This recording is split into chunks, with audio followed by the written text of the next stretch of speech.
Hello, and welcome to Mystic Dog Mama, the podcast for soul led dog mamas, where you'll discover how to best nourish your dog and yourself, mind, body, and soul. I'm your host, Dr. Alexia Meller. How are you doing today? It's so nice to have you here with me. You know, as I edit these episodes and put them together, I always have this feeling like we're all sitting together with a cup of tea, almost like we're in the same book club about to dive into a rich conversation together. And it honestly fills me with so much joy and delight.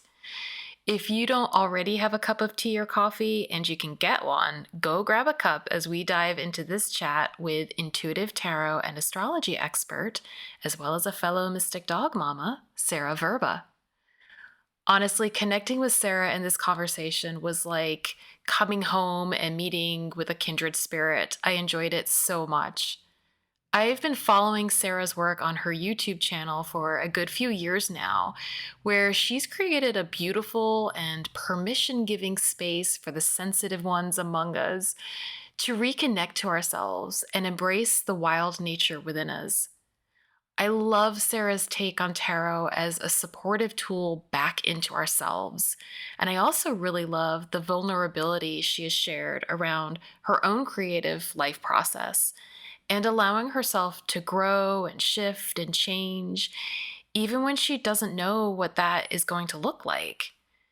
The reason I love it is that in her giving herself this permission, she's supporting the rest of us and offering ourselves that same permission to not know the shapes we're growing into, but to enjoy the journey with open curiosity. That uses imagery and symbolism to describe the archetypal fool's journey or hero's journey that we're all on as humans. In the traditional Rider Waite Smith deck, the cards can contain images of people in different situations or mystical hands presenting objects that represent one of the four suits.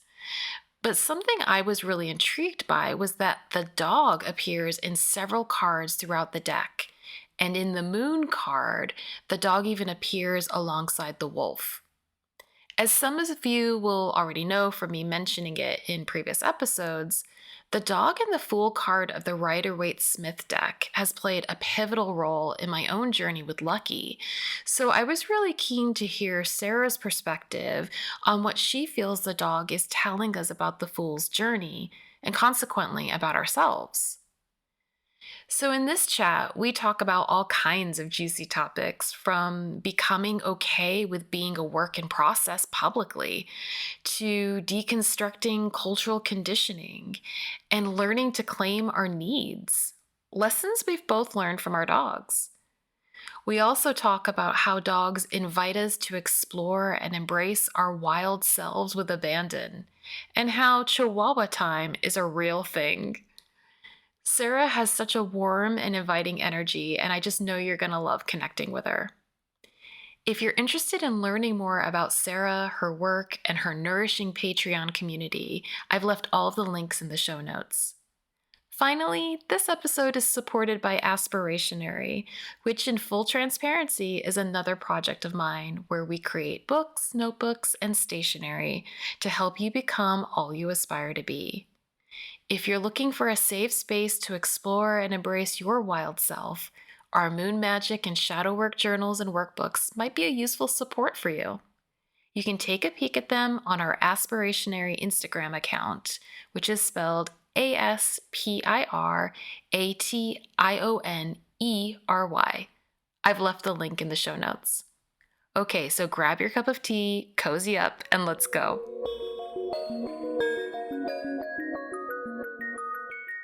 Hi, and welcome to the Mystic Dog Mama podcast. I am so thrilled today to welcome our guest, Sarah Vrba. Hi, Sarah. Hi, it's so great to be here. I'm really excited. Oh, I'm so thrilled to have you here. We were chatting just a little bit before we started recording about how I kind of fangirled, so excited to have you here for a number of reasons. And for those of the audience that are not really familiar with your work, would you mind talking a little bit about your take on intuitive tarot and astrology and what that has meant for you and your path? Yeah, definitely. It's been a big part of my life since I was probably, I don't know, 12 or 13. It came into my life and I practiced behind the scenes for a long time. And then somewhere in my late 20s, I was going through a really intense time in my life and I realized there was very little supportive energy out there. There's a lot of Mhm. doom and gloom. There's a lot of this Yeah. idea of fated events.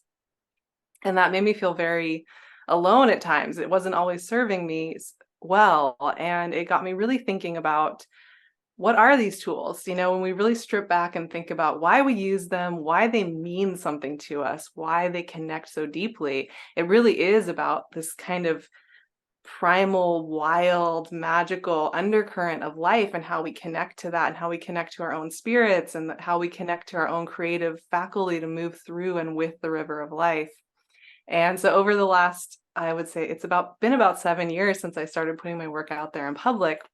That's really been the journey, is to find a Yeah. way to use tarot and astrology as places of getting back to that wild river of life and the joy of it, and not just about the fated events and the fear of what's to come, but finding a way to really connect Mm. with each of our unique paths and what that means, Mhm. because nobody else can walk it for Right. us. And that can feel very lonely. And I think I've always wanted to take away that lonely feeling Mhm. that we have through these tools. And I know so many people find it as a source of comfort. So how can we amplify that? Yeah. Right. Right. So, how would you differentiate kind of traditional ways of engaging with the tarot versus intuitive tarot reading? Mhm. Yeah, I mean, I love tarot because it's so intuitive innately already. It just sets Yeah. you up to be in an intuitive space, which is part of what I think is so beautiful about it. And, a lot of times when you're learning it, I think it's great to get a book that's connects with you, learn about, the traditional interpretation of it, play with that. But there's a point when it's really great to just let yourself be free, because there are so many levels to each of those images. And I know at this point we have so many different decks that give you so many different interpretations too. Like there's a lot of freedom. And I think sometimes when you're looking at the decks and especially before the last 10 years, I would say there was a lot of stuff published that would be like, well, when this card comes up, you're Right. going to be facing health problems. There's Right. a third party involved in your relationship that you don't know Hmm. about. And you can still see that if Yeah. you look around. And that just never appealed to me. It never like held me in the way that I need. It never got me to where I Yeah. wanted to go. So it's like, okay, what's really going on? What's really underneath something like a Three of Swords moment? It's not about some random person coming in and ruining a relationship. It's about communing with something really deep and true that needs support and love. Hmm. So I think in that way, it's just taking it out of the dramas of our lives and a little bit more into the mystery. Hmm. Yeah. Yeah. I think something that I've really resonated with following your channel for several years now is that from my perspective, you use both tarot and astrology as this way of creating a kind of lens for both reclaiming your own power with, as you're talking about, like away from these sort of like faded moments and stuff, but give us permission to really explore what are these things teaching us about ourselves, very much in a kind of Jungian kind of way of like shadow work, for example, of these things become reflections for us to dive deeper and give ourselves permission to be with those really uncomfortable kind of parts of ourselves. And I wondered if you could talk a little bit more about your relationship to that.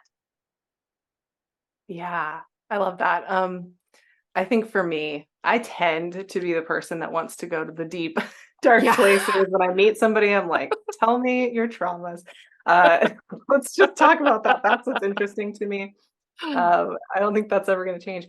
But I think for me, yeah, for me, those are the beautiful places. Yeah. That's where the beautiful things happen. And we've been taught to avoid it to some Yeah. extent, kind of keep going, climb up that mountain. I think I've had seasons in my life where I'm like, I'm just gonna forge forward and be optimistic, but that didn't really work. It didn't really hold Mhm. me. Uh, and I realized that it's just scary thinking about going to those places. Yeah. But when you're there, they suddenly turn from being terrifying to beautiful and supportive. And I've always been fascinated Yeah. by that transition. Once you enter into those spaces, there's where your empowerment is. There's where your answers are for what the path wants to unfold for you. It's like, that's where Mm-hmm. all the treasure is. Mm-hmm. It's not in just the highlights. That's like the bonus, Right. but all the good stuff is in the deep, and it's in the Mhm. depths. It's in those places that we think we're not supposed to go. So yeah, I Yeah. and I think, Jung does inspire me quite a bit. It's so Mm-hmm. great. He talks about the fact that if you don't know your shadow, if you're not aware of it, it controls your life, and I really agree with that. Um, and once you meet those parts of yourself, there's a freedom that comes. Mm-hmm. And I think tarot and astrology are a great way to approach those Mm-hmm. in a way that feels rewarding and fun. Mm-hmm. Mm-hmm. So, how would you then kind of define for yourself what the mystical path is? Ooh, wow, that's a really good question. I think that's going to be different for every single person. Yeah. But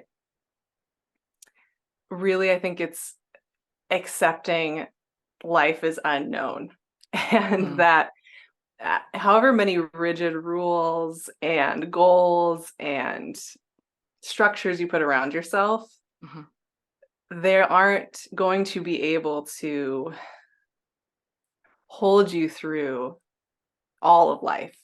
They will be Yeah. able to do certain things and hold certain roles. They can be good, they can be useful, but I think the mystic path is really about deeply accepting Mm-hmm. the unknown and the mystery Yeah. of just the day you're in. And Yeah. even if you have a day where everything's clear and you know where you're going, the next day you're likely to have a day that you don't know what's going on. So really, that's at its essence. It's just giving yourself permission to be, I don't know what's going on and I'm finding it out every day. Mm-hmm. Mm-hmm. No, I would agree with that. Absolutely.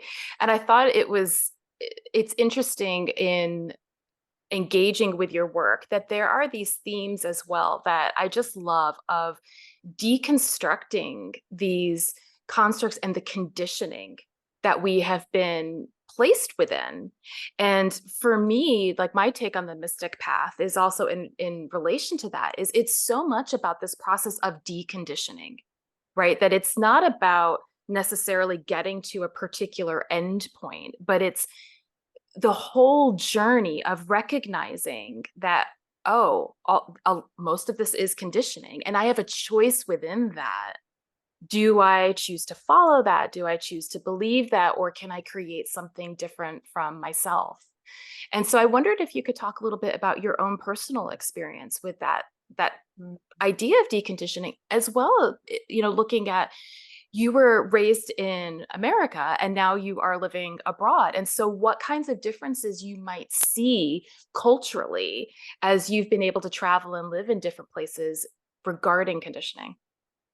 Ooh, I love your take on the mystic path and deconditioning. You're right. There's so much about that. It's like unlearning is Yeah. I think that's like Yeah. a whole human life. It's like you spend all this time learning and creating all these mechanisms to move through it, and then you spend a whole bunch of time deconditioning and taking off the pressures. That's the journey. That's the journey, right? Yeah, and I agree. I think that's so much a part of it. And even just working with tarot and astrology, I think there's a lot of conditioning. If you are into astrology, like things like Saturn, the punishing father, Yeah. that's a great place to look at the ways that we expect that punishing father figure, whether it be in power structures of power or in family dynamics, to be a part of our lives and rule Right. and within too. And yeah, I mean, I think I'm still learning. I feel like every day I wake up and I'm like, wow, that's something I didn't even think of. uh, Exactly. it's ongoing for sure. I think I've like deconditioned so many things, and there's even more. Right. And yeah, it's been really interesting moving to Sweden where I live now, because yeah, the US and Sweden have very different things that they value. Obviously, every culture has its own thing. I think growing up in the US, it's so much about that really happy forward facing front, which I think can be so charming and beautiful. I really appreciate Americans' optimism and warmth. I think I miss it sometimes now, but also the pressure to always be that. Right. And always be entertaining. If you're in a group of people, you have to really you have to entertain everybody, it feels like. And in Sweden, that's just not an expectation. And it's been really interesting to watch myself in environments with a whole bunch of Swedes, and I'm the only American because nobody has that expectation. You can just sit quietly for a few minutes and nobody might Imagine. have anything to say. It's super uncomfortable for me. I'm still working on that one, but there are moments when I'm like, this is really nice. I don't have to be thinking about how to make everybody comfortable all the time. Nobody else is. So things like that have been really, really helpful. And I think my biggest deconditioning I'm learning now is that it's okay to be in process and show Mhm. that to people, which is terrifying and something I've been playing with a little bit in my work. And there are just days that feels impossible. And I'm just like, what am I doing? Oh my Mhm. gosh. But I also know that that's where my deepest connections come from. So Well, and I think it's so important, especially in this day and age, that we make ourselves human to one another. Right. And like this is something that I've even been trying to do with this podcast of it's an experiment in many respects. And none of it's perfect and kind of going with the motto of like do it messy. But it's so important for all of us to recognize our voices, to honor our voices and feel that they add value to this tapestry that we're all weaving, that it's not woven by a chosen few. We are all part of it. And it's a way of participating more deeply in our own lives and therefore participating deeply in the lives of others too. And I think, we were talking a little bit before we started recording that coming from an American context, that's also really hard to be in the process because we're sort of meant to know what we're doing at all times. Like, it's not okay to be kind of figuring it out in many respects. It's about having that kind of polished end product. And I know, like, being a creative, and you're a creative as well, that that's just not how the creative process actually works. That's a complete fallacy. And that idea that we should know what we're doing, I think I've seen it happen within myself, and I've seen it happen within friends and colleagues and clients where you just sort of dim yourself and you don't even take the risk of putting something out there because you don't know where it's going. And so I've really appreciated that you create this really permissive space for us to be with our own sense of vulnerability, and that that's actually where our power is. thank you so much. Yeah. I really appreciate that. I was curious too to hear, I know you're living abroad as well, right? So Mm-hmm. Mm-hmm. what have you discovered about that? Well, it's funny too because my parents are both English. My whole family is English, and my parents came over for my dad's work, and my brother and I were born in the States, and we moved around all the time. So I never was located in kind of one place. And I remember being a kid, like going to school and then coming back and like teaching my parents about like American culture, or I'd bring a friend over and she'd say to us, like, do you want a biscuit? And I'd be like, Mom, they're cookies now. Like, this sort of like real, I mean, at a very simplistic level, but like looking back, seeing how I was really negotiating ideas of identity and like what was right and what was wrong. And then having lived in my whole adult life has been about moving around and living in different cultures. And I think the gift of that has been that I'm aware of how deep the conditioning from growing up in the US is, but I've been gifted opportunities to really challenge myself where, I mean, even something as silly as like time and being punctual and expectation of when things are supposed to happen. Like, I come from a culture of like, you say you're going to do it in 10 minutes is actually 10 minutes. Whereas in other places that I've lived, including I'm currently in Mexico at the moment, where it's like 10 minutes is like, I mean, that just doesn't exist, right? That could be tomorrow. And you have to accept it. And I think that's the gift of being in a different place, is that in your having to accept it, it forces you to sort of loosen and soften those hard structures of conditioning that we put up for ourselves. Either that or you go insane. Like it's one or the other. Like, Yeah, that's really interesting about time. That makes a lot of sense though. Like every culture does have its own construction of that. And totally, totally, it shows you how flexible it really is and malleable. absolutely, absolutely. Yeah. And that it is just a construct.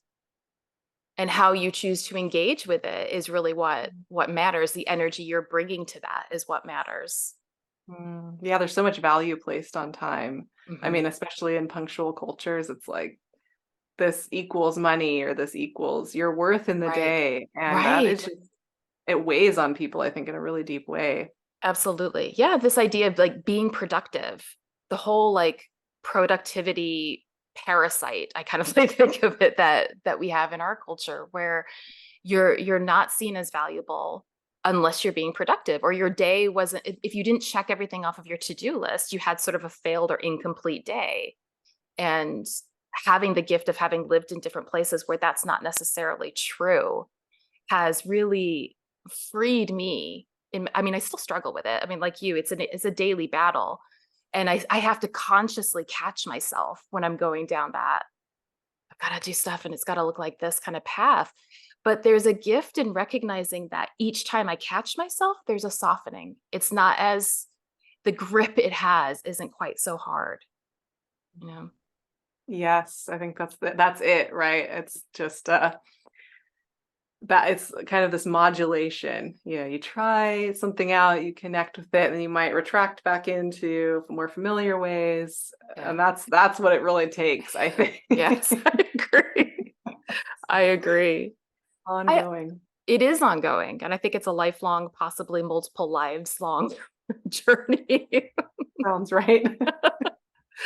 But I also wanted to talk to you because about the archetypes within the tarot and specifically how the dog appears in the tarot quite often, and how you have found kind of looking into that for yourself to be a way of understanding ourselves, understanding our relationship with animals, nature, kind of more broadly. I wonder if you could talk a little bit about how the dog appears in tarot. Yeah.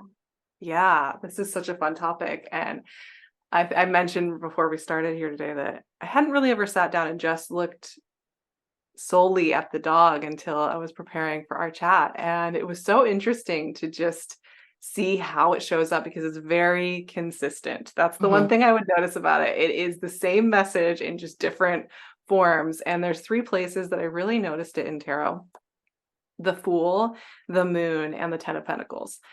And each and every time there is a dog in those images, and it's this big flashing reminder. Here's all the things you think life is about. Here's all the stuff that you're getting distracted by. Here's all the things that you're trying to control.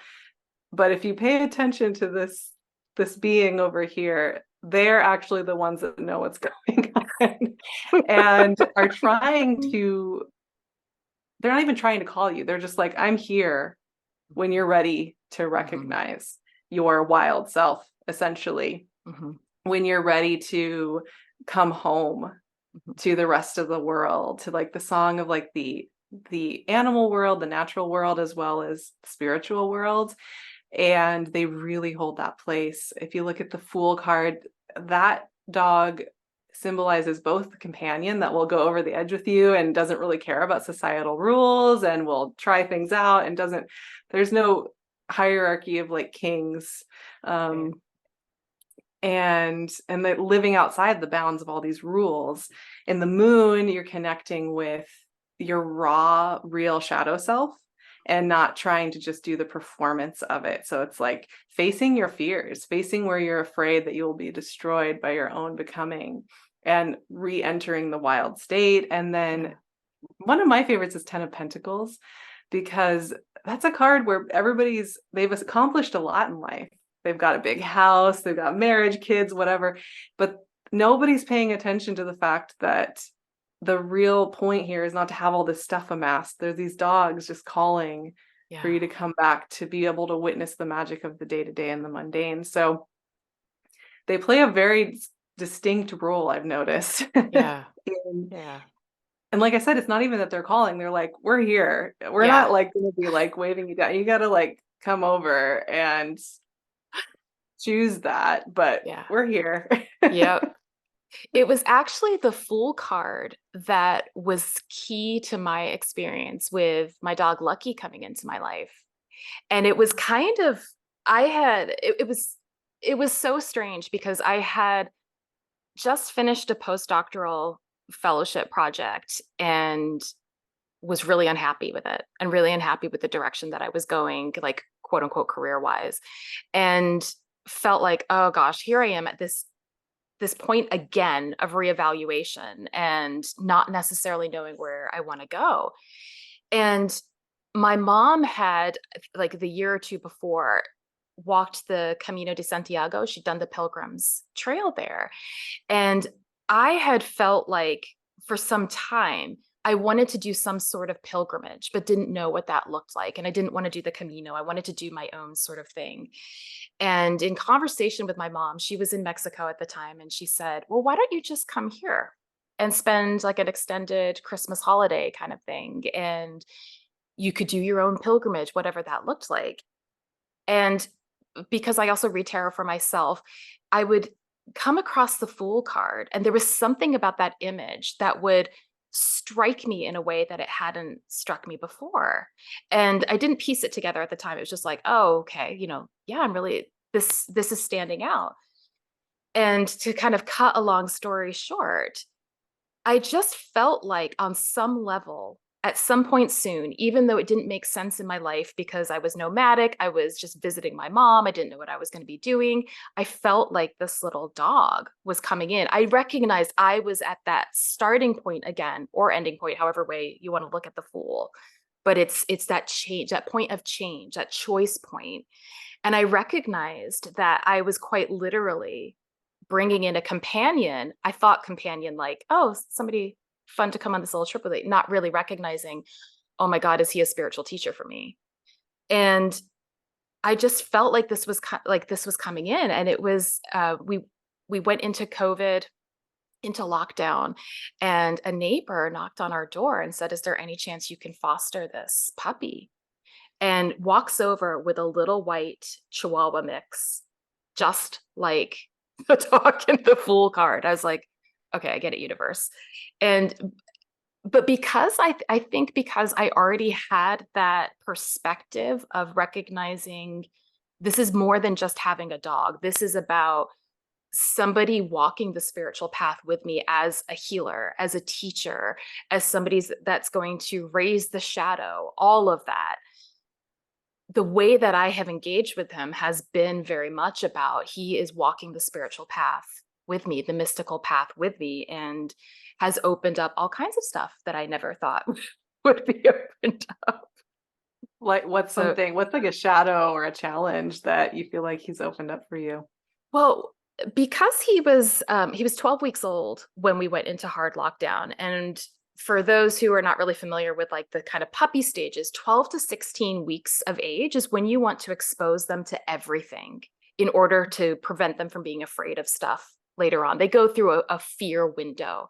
And so, of course, we were locked down and couldn't meet people, meet dogs, experience anything. So when we came out of the hard lockdown and we were just going out into the world, he was terrified of everything, absolutely everything, and became really reactive. And I then had to kind of look at, I'm also a kind of fan and believer in the dog trainer Kevin Behan's work, where he wrote a book called Your Dog is Your Mirror.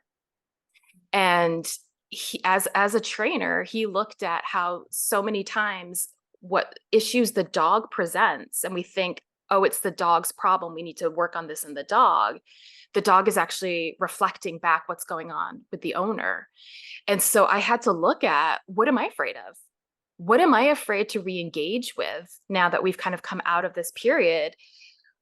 Why do I find the world scary, or what is it about the world that I find scary? And that, I think that, because it's an ongoing thing for me with him, where still certain things set him off, and I'm like, I don't understand why that particular thing has set you off, but okay.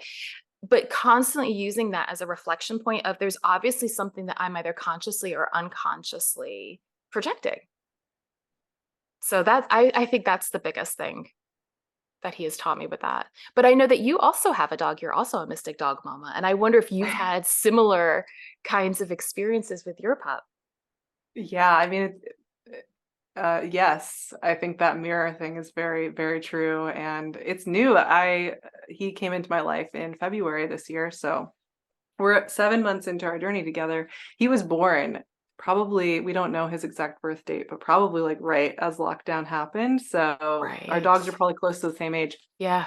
Um, and he's a rescue. He was owned by a hunter in Italy who was just like, I don't want this dog anymore. So just was going to cast him to the side. And he was pretty neglected, living in a little kennel outside, nobody really Oh my enriching his gosh. life or doing anything with him. And he is just the sweetest, warmest, most trusting dog in the world. And my sister fostered him. She lives down in Berlin. And I went to visit her just on a whim. I'm like, I'm just going to go visit her, see this foster dog. I just fell in love. It was just, what is going on? I have to have this dog in my life. And I was totally terrified to get a dog because I like my freedom. Like you, it was like, this doesn't Mm-hmm. make sense. I'm used Right. to being able to travel and visit Yep. my different people and just kind of do my thing. I'm like, this is going to change my life. I'm feeling very Yep. terrified of that. Um, but it was just one of those things, like it was going to happen. I think what I felt was like the will of the world in a way. Every once in a while you have these times in life where however much you might be thinking and feeling like you're in connection with your own path, there's these times when like the river of life is just like carrying you and you Yes. don't know why. I'm sure that's how you felt too. It's just like, this is just, I feel totally freaked out. I don't know what's going on, but this is happening. And Yep. yeah, and I think I look at my dog and he is just so in his body. Yeah. He's here in the world. He's Yeah. a hunting dog, so his nose is like extremely powerful. And we're still working on that. Like going outside, he will just follow whatever he wants to follow. And some days are great, some days are hard. And I realized for me, like what I'm learning from him is that to to let myself be in the world Yeah. because he is. He's like, this feels good. This is exciting. This is what I want to do. And I find that very uncomfortable. I'm like, you can't just Mhm. inconvenience Right. the world with your presence, just doing what feels good and just following your instincts and just following your very wild self. I think he challenges me on that every day. Yeah. I was crying in my kitchen on the floor a couple of days ago. So we just had a really hard day where, he was just feeling very wild. And I'm like, we got to control this. And yeah, I got home and I'm just like, what are we doing? And he sat with me. He sat with me and he said, you doing okay there? Um, it's all fine. It's all gonna be good. But yes, I agree. In so many ways, I feel like he's the master and I'm the student. Absolutely. Absolutely. Well, before I actually got him, right before lockdown, I went to a local curandero, like a healer here, because I felt like I just had my chakras blocked and I was like, I need something to shift. Let's go ahead and do this. And I show up for the appointment and he asked me again why I'm there. I'm like, oh, to have my chakras unblocked. And he just laughed. And I was like, oh, okay. And he's like, you don't need your chakras unblocked. You're a bruja. You're a witch. You need to learn to work with your energy better. That's why everything is falling apart for you. And he said, I want you to pay attention to dogs and cats that cross your path at this time because they are healers for you. And I thought, so I'd already had that little image in my head, like that kind of click with the Fool card. And then I had this and I was like, okay, that's interesting. And I actually feel like it was part of my soul actually preparing my physical self to be open to that. Mhm. Like it was sort of, it knew that this was going to happen and just getting me okay with that kind of idea. And then he absolutely has been a healer and he's way wiser than I am in many respects with this stuff. and challenging. And I think it speaks to as well, like you brought up the moon card. And for those that aren't familiar with the Rider Waite Smith version of it, there is a dog and a wolf that are present. And I read, I think it was Mary Greer had made a comment about how that card reminds her of the French expression entre chien et loup, between dog and wolf. And Mm. that's an expression in France for talking about twilight, and how at that time of day it becomes really difficult for us to discern because of the light, like what is true, what is false, what is an enemy, what is a friend, that kind of a thing. And I think with Lucky and the various things that he presents for me, he's sort of, I think, allowing me to embrace that part of myself, that liminal space that I inhabit, that like within me, not just like within the kind of external world, but allowing myself to be unsure of my wild and domestic side as well. And I wonder if you've had similar kinds of experiences. Yeah. Oh, I love that. I love that phrase. I never thought about that. That got my mind going. This idea of being between. It makes me think about too, thinking about this idea of subconscious and visiting it, that depending on how you approach it, it can feel like a friendly, Yeah. spirit guide, whether it be dog or wolf, or it can feel like this ferocious beast, and how I think too, when we're moving through challenges like with our dogs or within ourselves, how we're approaching our own fears around our own not knowing can be Yeah. either this beast that feels so all consuming and terrifying, and what are we going to do and how is that going to feel, or from this other perspective of it being our closest friend. Right. I think for me, that's something I've been really grappling with. I've been realizing that those times when I feel my deepest fears, I'm uncertainty, and interestingly enough, Twilight's always a really sensitive time of day for me, Mm. probably for a lot of people. And it's, if I recognize that my fears are truly my deepest friends, then it changes everything. It kind of upends the whole structure of what I'm Mm-hmm. thinking. And I think my dog teaches me that too, because he, once again, he doesn't really pay attention to all the rules and restrictions and everything like that. And so the freedom to Mm-hmm. just be how you are in the world, that like challenges my fears around what will happen if Right. I'm myself. Yeah. Uh, it makes me face straight into that one looming fear. Yes. Yeah. It's so essential to my life. Yeah.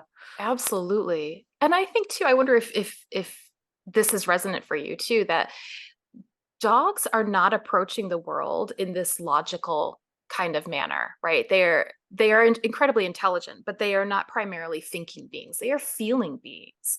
And they are moving through the world as like this like big moving heart, what they're attracted to, and even the things that they're afraid of, there's an attraction to that, which is why they will lunge at stuff, why you see reactivity, that there's a pull towards the thing that they're kind of afraid of. And when you were talking about like embracing your fear as your greatest friend, that's something that it made me think of too, is like if we could model what our dogs are showing us of moving through this world with our hearts, and that doesn't just mean like spiritually bypassing and making everything like love and light, but actually really embracing like how does my heart enter this fear, how do I make space within my heart for that fear rather than trying to get rid of it, which I think is so much of what we are taught, especially from a psychological perspective, like how do we get rid of our demons.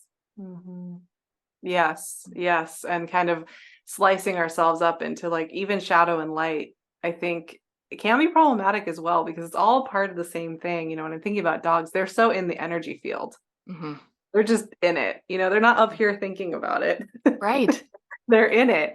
And they don't have this whole judgment thing, which is a lot of our pain as humans, I think, is the judgment, judgment, judgment. You know, dogs will have, most animals in the animal world, they'll have like a good day where they're having energy and they're feeling Mm-hmm. positive and they're wanting to do stuff. And then they'll have a day where they're just not, like, they're just kind of like, Right. eh.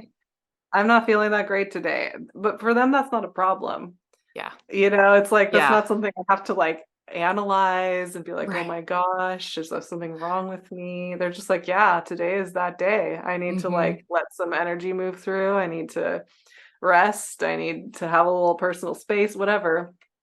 And I think that teaches us a lot too about like it's a lot of our fears have to do with our self-judgment, our worries that if we just let ourselves be in the day, that there's something wrong. And I Mm-hmm. know that I mean, he teaches me that constantly. I think anybody with Mm-hmm. animals knows it's like animals are just present with what is, Exactly.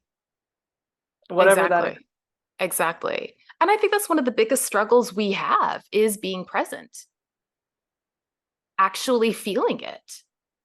Like you're saying, like without judgment, without thinking it should be different or that it's wrong what we're experiencing, but actually be in this moment. And yet we're taught by how many wisdom traditions that that's all we have is this present moment. And also that's where our power lies. So they're good reminders Yes, for they're that. so good. I don't know if this happens to you, but I will be like trying to get something done and I'll be in that headspace where it's like, I got to get it done. I have like a deadline or whatever. My dog like knows this is happening. He picks up on it and he will distract me in any way that he can find. He will just be like, "Come on, let's play over here." He'll be like finding things to do in the background, like that will quite literally physically pull me away from whatever I think I'm Yep, obsessing about. exactly. He's really good at it. Yeah. You can tell when it's peaceful work and when it's agitated work. Exactly. Exactly. Does I that often happen for you? Oh, totally, totally. And he even does it like when I'm like enjoying a Zoom call, right? So it's not always the agitated stuff. It's just like when he thinks like you need to shift your focus on something, and he's not done it now. But I wouldn't be surprised if he like eventually does it because he loves to do it. He'll get up on the couch and you'll see coming in the corner of the screen like this slow moving paw. Like and he just places it on me like, I'm here. Pay attention. And Yeah, it's not always pay attention to me, right? He's not always asking for attention. I mean, obviously sometimes he is, but sometimes I think it is just like this reminder of pay attention. Like even when you're in the midst of something you're really enjoying, pay attention. It's like a little yeah. Buddha, you know. Yeah, dogs are extremely good at that. And that's exactly what all the dogs in the tarot are saying. Hmm. They're like, hey, there's all this stuff that you're not seeing Right. because you're focused over on all this over here. It's like, pay attention. Yeah, Exactly. that's it. Exactly. And I also love when you brought up the 10 of Pentacles that it is this sort of idyllic image of what we're meant to be striving for.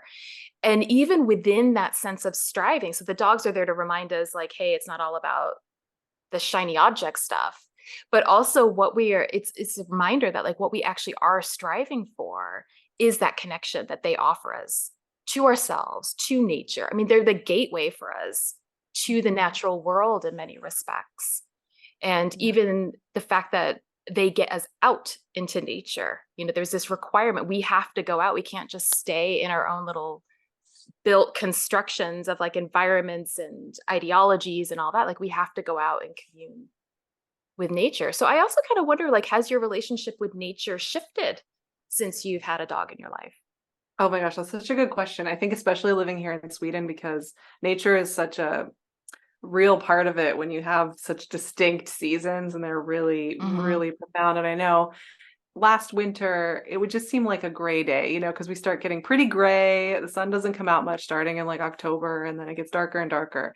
And now that I'm out there for a couple of hours a day, it's like I actually can see what the day is. It's not just a gray day that's kind of chilly and oh, I'm just there it is. It's kind of boring. Every day is different. Like some days are misty, and some days there might be lighter clouds or a little bit of rain or a different smell in the air. And it's amazing how that's changed the way I even experience something like the darkness. It doesn't feel as heavy. Mm-hmm. It's Mm-hmm. it I'm alive with it. So yes, that's changed so much. And it's been really, really good for me. I resist it sometimes, like I do not feel like going out. It's below freezing and I'm tired, but it's been very good for me. Yeah. Yes. What about you? Yeah, I think it has in terms of um, paying attention there, well, they're on a couple of levels. Like one, having to pay attention to what his needs are. So looking at even things like making sure I'm taking him to areas where he can ground his energy, and how that's a reminder to ground mine. And Mm. even I've always enjoyed spending time in nature, but I think what I have done in the past is I've gone out to nature to go through a reflective process. Like if, for example, you mentioned like doing the busy kind of intellectual stuff and whatever, and I would get to a point where I'm like, oh, I know I need to like get away from it and reframe. And I would go out for a walk in nature, but I wasn't really engaging with nature. I was using it to engage further in my own thought process. And what I notice with having Lucky, especially as I mentioned, he's reactive. I have to be present in a way that I've never had to be present before. And even because he's got these funny little quirks, like even this morning, it's windy here this morning, and I opened the door for him to go out, and he was like, nah, we're not going to do that. Like he's like a little weather vane of like these things that I wouldn't necessarily pay attention to, that because of his needs, I become much more consciously aware. And I've also started to integrate things like I got some of this information from different trainers, that especially for a reactive dog, one of the things that you can do is on your walk, it's kind of like that sniffari idea where you let them lead. And if they want to just like hang out in one area for 20 minutes sniffing, you allow them to do that instead of like, we've got to go, we've got a destination. Like the walk has to look like this. It's being very present. And there are days where that's literally what he does. He's like, I just want to sit here and watch stuff for like 30 minutes. And I get to witness the things that come up within me, all the shoulds, what I think like this isn't a successful walk because we haven't accomplished what I thought, all of that kind of garbage. But being able to witness it as the garbage, I think that's the big gift. And so Mm. I'm actually much more present in nature than I was before, unknowingly. Yeah, I hear that. That rings true. Yes, definitely. It's a totally different way of being outside. It is. Yeah. It is. Yeah, you're paying attention to all sorts of energy shifts and things like that. It was making Yeah. me think too about, our dogs have needs and they don't feel embarrassed by those needs. They're like, yeah, I have a Mm, need. yeah. It's like, what? I know. I'm allowed to You actually can take just care of have a this? need and just Right. put it out there like that? Excuse me. Like, And I don't care if it's inconvenient for anyone or anything around me. Like, yeah. no, that's how it is. I have a need. And it's just that Yeah. has been really healing for me, I think, because it's like, oh, you have a need and realizing like, yeah, I want to take care of you in that way. It's like, do I treat myself that way?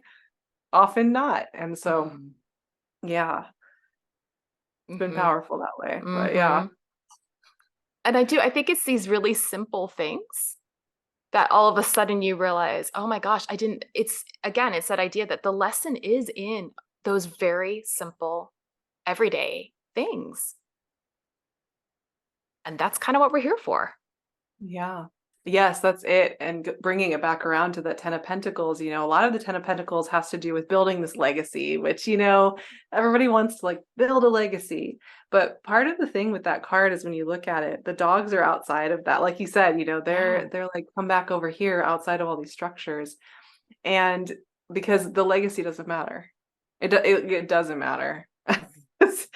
I mean, obviously we have generational energetic hand-me-downs, and that's all beautiful woven pattern. But I mean, all these things we're trying to accomplish, like it doesn't matter. And one of the things that's interesting about dogs, we often give cats the credit for being the ones who are like connected with the spooky side. But Hmm. interestingly enough, and maybe you brought this up in your podcast before, but dogs are these conduits between worlds, just like you were saying with Twilight. Yeah. And part of their beckoning is they're like, come through the underworld and through the hidden mysterious so that you Yeah. can return to yourself. That's right. And I think that's such a fun thing to remember about them, because we always think of them these joyful, beautiful, happy beings, which they are, but they're also pretty mysterious, and they Yeah. have this dark, wild side. Absolutely. And their connection to death and rebirth is so fascinating to me. Absolutely. I was talking with archaeologist David Ian Howe, who specializes on our relationship, how we have co-evolved with dogs. And it very much is this notion of co-evolution. It's not they've evolved alongside us. Like we have changed in response to them being in our proximity as well. And consequently, like you're saying, there are so many mythologies across a variety of different cultures where dogs they represent that liminal space. And in some, there was, he was telling me about a North American tribe that saw dogs, like the kind of story of how they came about was that they were rejected from nature because they were seen as like dirty and stuff because they would like eat poo or what, like that kind of a thing. When you look at like dogs' normal behavior, it is kind of gross sometimes. And the humans invited them in, and so they consequently are both human and animal and operating. So yes, the death and rebirth thing is obviously there with dogs, but also that they operate. And you see how we invite them into our homes, how we've welcomed them in, at least, in Western culture, that they become family members. We talk about them as family members. And so they are living and operating in both of those realms, which I think is just so interesting. It's so interesting. Oh my gosh, that I hadn't heard that framing of them as being, like both in the human, but it makes so much sense. We are so connected, and it's almost like we're counterparts of each other. Like who has one foot more in this world or that world, and how do we balance it out?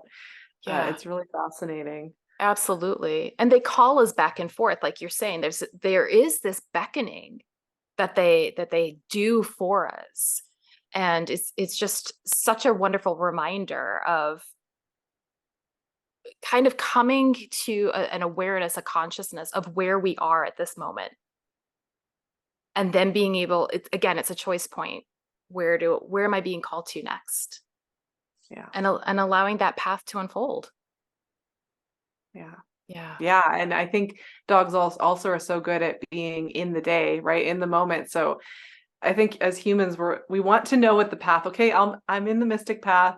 The path's unfolding. Come on, show me the path. But dogs are like, well, the path is here. Right. And now it's here. And now it's here. It's here. Yeah. What are you doing? Like, absolutely. Well, it's like that thing. Have you ever tried to walk your dog in a straight line? Like it's just, they don't do it. That's not what they do. No, I have a Brittany dog, and they're a kind of hunting dog that's even more zigzaggy than, they're designed to do this figure 8 shape constantly. Oh, wow. And so, yeah, there's no, that's not happening. It's like, we can't just have an orderly. It's gonna be, No. Yeah. I had a joke with a friend of mine. We would often like meet up and go walking like at the beach or something. And she was like, hey, do you want to go for a walk and you bring Lucky? I was like, yeah, where should I meet? And she's like, oh, you can meet me at the beach. I'll be there in like 20 minutes. I was like, well, it's probably going to take me about 40. And she's like, but you live at the same a distance. I was like, yeah, but I've got Lucky. It's going to take twice as long. There are no straight lines. He doesn't understand that concept. And I love You said that. he's a Chihuahua mix? He's a Chihuahua mix, yeah. Oh man, I love Chihuahuas, and they have the biggest spirits. Yes. Oh my gosh. I had a Chihuahua for like 15 years growing up, so I have a deep love for them. And also that I think Chihuahuas we're doing things on Chihuahua time. All right. That's right. Exactly. They will let you know what's going to be happening here today. That's exactly right. It's exactly our walks have turned into he loves to sit at benches and people watch. He doesn't like people touching him or talking to him or approaching him. He just wants to watch. So there are a series of benches and he's like, I'm gonna sit at this one and I'll keep walking. And I actually got a 30-foot leash in part to help support this very behavior where I keep walking and he's just sitting there and he's waiting for me to come back like, oh, no. Oh, you didn't get the memo? It's this bench right now. We're just going to hang out here. And there's no moving him. There's absolutely no moving him. And then it's the next bench. It's whatever. Yeah, it's totally Chihuahua time. You cannot move a Chihuahua that does not want to move. That is a rule. They're so amazing. And it's amazing. You would be surprised if you've never had that experience. You'll be like shocked by how such a tiny dog can keep you in one place. Oh yeah. Dominate your life. Yeah, Yes, absolutely. they are very powerful. I've always felt like Chihuahuas just have this, they have a presence like nothing else. It is so big, it's so powerful. They are such a great reminder of like the power we have with our energy fields. I've never seen Totally. anything like it. Totally. Um, Absolutely. Absolutely. They're they so will show amazing. you. It doesn't matter. Size does not matter. They will show That you. is right. Very true. Very true. Well, sir, I wonder too if you have any advice or questions for audience members that they can be asking themselves around exploring their own kind of mystical spiritual path, and also how their dogs might play a role in expanding that for them. Wow. Yeah, I think so many of the things we've talked about today kind of lead to these questions. One of the things I've been really enjoying exploring recently has been the rules we place on ourselves. Mm-hmm. It's a really great place to just explore the expectations we have for ourselves, like you said, those shoulds, who we think we need to be in the world, what we think we need to get done, and where is this there that we're trying to get to. So some questions Mm, to ask are just, who do I think I have to be in the world and why? Where am I trying to get to? What safety am I trying to culminate and cultivate with that being who I think I need to be in the world? I think that's one of the most helpful places I've been exploring recently. And I think mhm. dogs help with that a lot because Yeah. they're not really interested in climbing a ladder, and they do energetically interact. Of course, like there are energetic hierarchies there, but a lot of that has to do with your sense of self-respect, your sense of harmony with who the environment you're in and the awareness you're in. And so they're not focused on who am I going to be in the world and is it Right. embarrassing or inconvenient for other people. I Right. think that's one of the best like animals will give us so much on that front, as far as realizing that, yeah, like you were saying at the beginning, all this deconditioning, we have so many expectations for ourselves. Mhm. And a lot of times they just don't play out the way that we have it in our minds. We'll have an expectation, we'll have these rigid rules. We have to get to this destination. We have to succeed, whatever that means, Right. at this role. And yet a lot of times it'll play out totally differently. Like you said, no straight lines. It's like this. So how can we find a way to just accept there are no straight lines? I love that. Yeah, and I think a lot of that has to do with what rules do we have about what the lines have to look like. Hmm. And that's a whole, you could spend a year just I know. journaling on that. I love it. I love it. And again, giving yourself permission to explore that. Yeah. So Like important. it's kind of amazing, even the rules we'll have on what we can ask ourselves about that. Right. I've found I'll be like, wow, I've never asked myself this question. Like, why do I feel like I need to have it be this schedule? Why do I feel like I need to have Yeah. it be this deadline? And when I ask that question, I'll be like kind of shocked by the fact that there's really nobody there telling me that this is Yeah. the correct way. Yeah.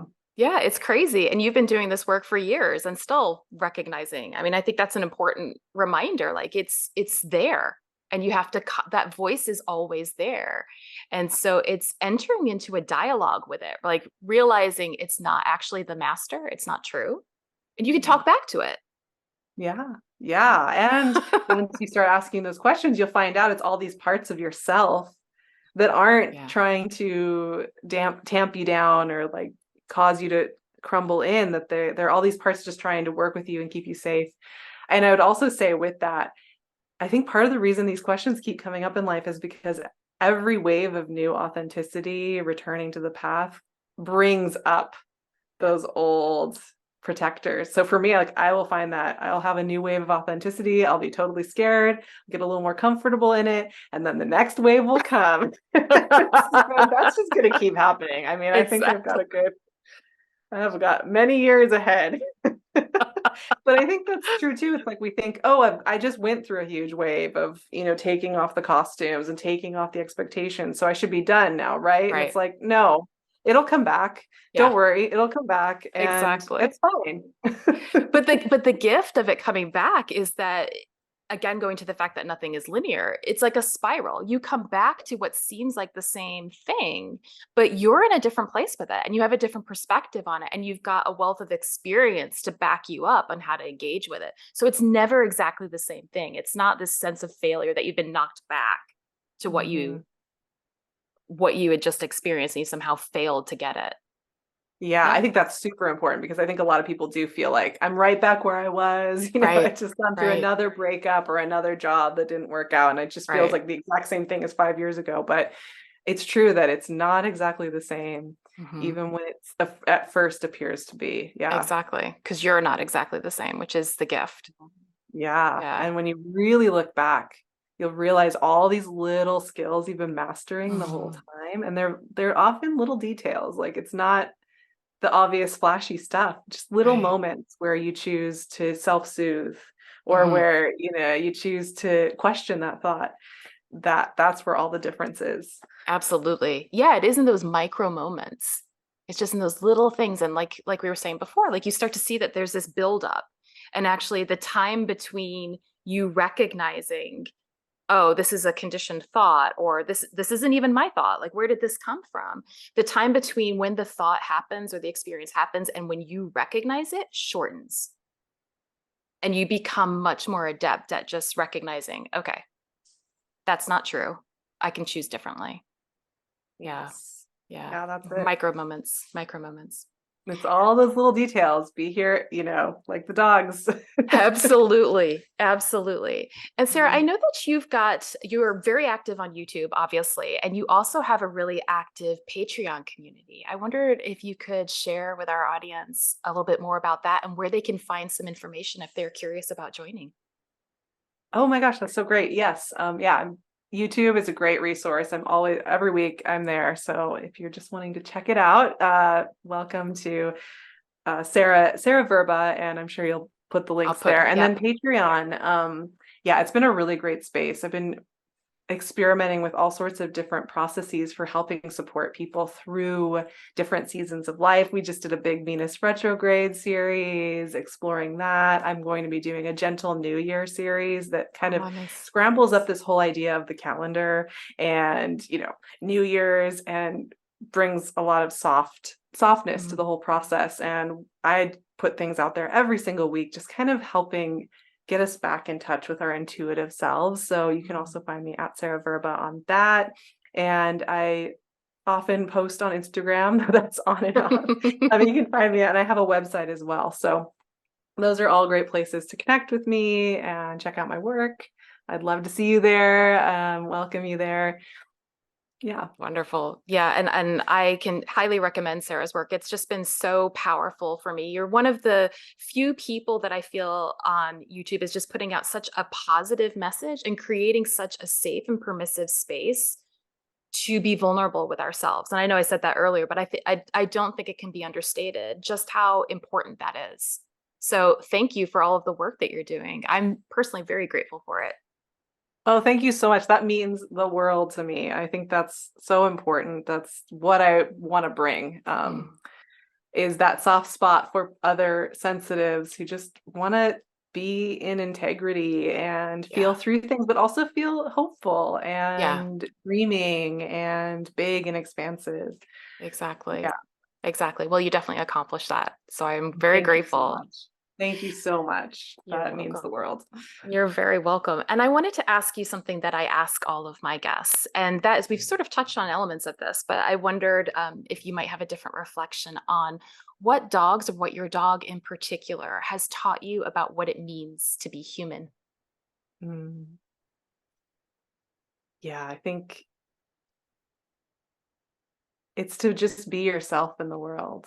Mm, Uh, because my dog is very enlightened in this way, but he's just who he is. He just does his thing.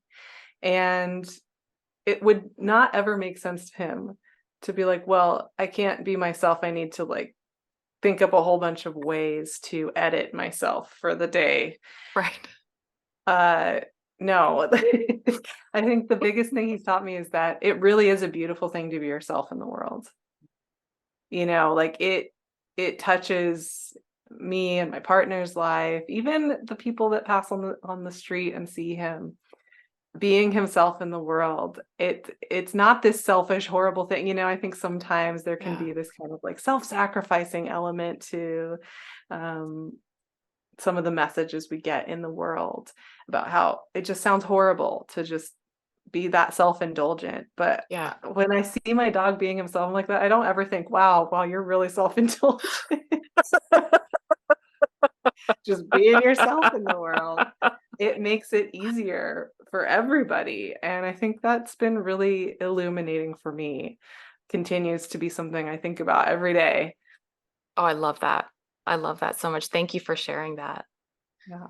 Thank you so much for your generosity of spirit and your energy and your time being here with us today. I am incredibly grateful, and I know our audience is just going to absolutely love hearing all that you have to say. Thank you so much.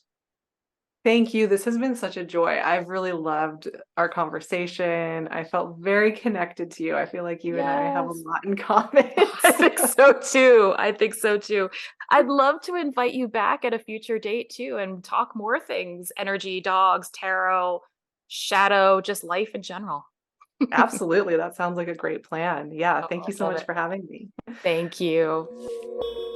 Thank you so much for joining me in this episode with Sarah Vrba. I hope you enjoyed it. Do you use tarot in your own practice? Had you thought about what the dog symbolized for you? And can you relate to any of the struggles Sarah and I talked about? I'd love to hear, so please send me a message and let me know. You can reach me on Instagram at Mystic Dog Mama. If you are enjoying this podcast, I would be so grateful if you could like, subscribe, rate it, and leave a review. All of these things are so important for helping other Mystic Dog Mamas find the podcast and get the support they're looking for to best nourish their dogs and themselves, mind, body, and soul. And as always, let me know what topics you'd like me to cover in upcoming episodes or questions you have around nourishing your dog or yourself. This really is a community space, so if there's something you want to bring up for discussion, I'm all ears. Again, just reach out to me on Instagram at Mystic Dog Mama. All right, that's it for now. I'll see you next time.